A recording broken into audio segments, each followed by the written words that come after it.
नमस्कार दोस्तों, मैं हूं डॉक्टर स्वर्णाली। आज मैं आपसे बात करने वाली हूं ब्लैक फंगस के विषय पर।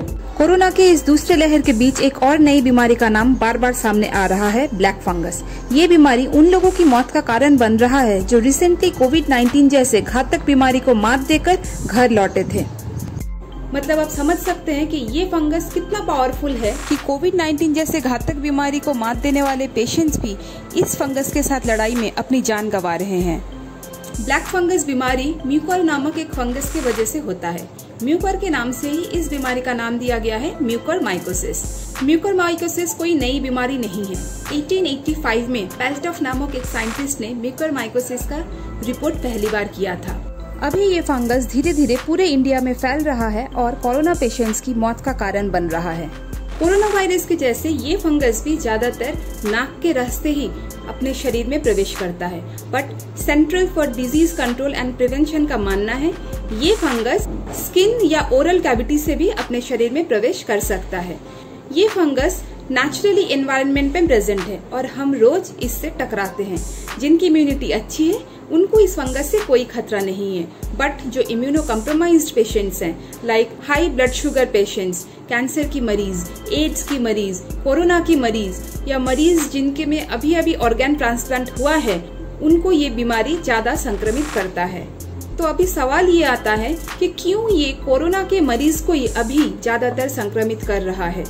इसके कई कारण हो सकते हैं, बट जो मोस्ट कॉमन कारण है वो है अनहाइजेनिक एंड अनसैनिटाइज्ड कंडीशन। कोरोना के इस बढ़ते केसेस के साथ हमारा टोटल हेल्थ केयर सिस्टम इतना उलझा हुआ है कि बहुत कम जगहों पर ही proper cleaning and sanitization follow हो पा रही है।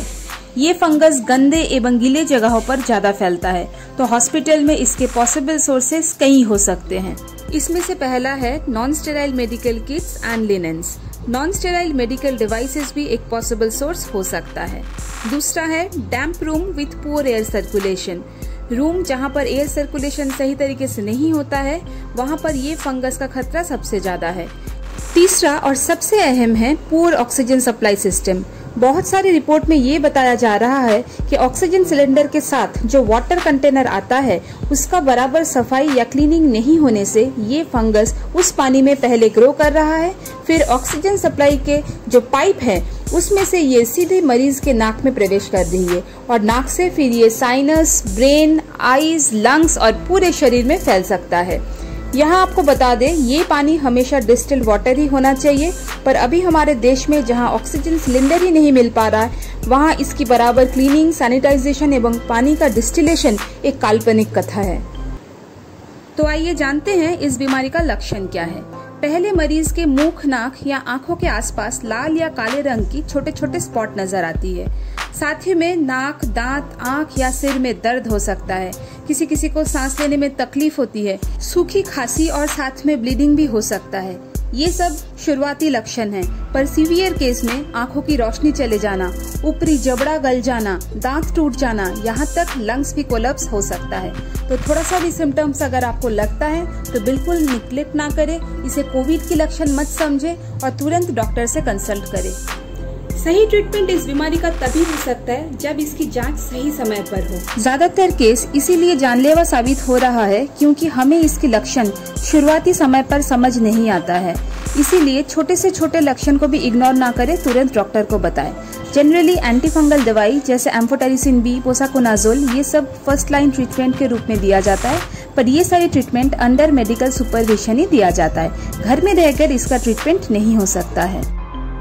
जानते हैं कुछ टिप्स जो आपको इस बीमारी से दूर रख सकता है। First, maintain your personal hygiene. Second, गीला मास्क बिल्कुल यूज ना करें। थर्ड, पुराने मास्क को ज्यादा दिन यूज ना करें। फोर्थ, अगर आप हॉस्पिटल में हैं तो मास्क को रेगुलर सैनिटाइज करें। Fifth, control your blood sugar and monitor it regularly. क्योंकि कोरोना का पेशेंट जिनको डायबिटीज भी है उनको इस बीमारी से खतरा सबसे ज्यादा है, इसीलिए रेगुलर ब्लड शुगर को मॉनिटर करिए और इसे बिल्कुल बढ़ने ना दें। हॉस्पिटल से छूटने के बाद कोरोना मरीज को रोज सुबह खाली पेट नेचुरल एंटीफंगल फूड्स 1 महीने तक दीजिए। दोस्तों आज के लिए इतना ही। खुश रहिए, फिर मिलेंगे, तब तक के लिए स्वस्थ रहिए। Thank you.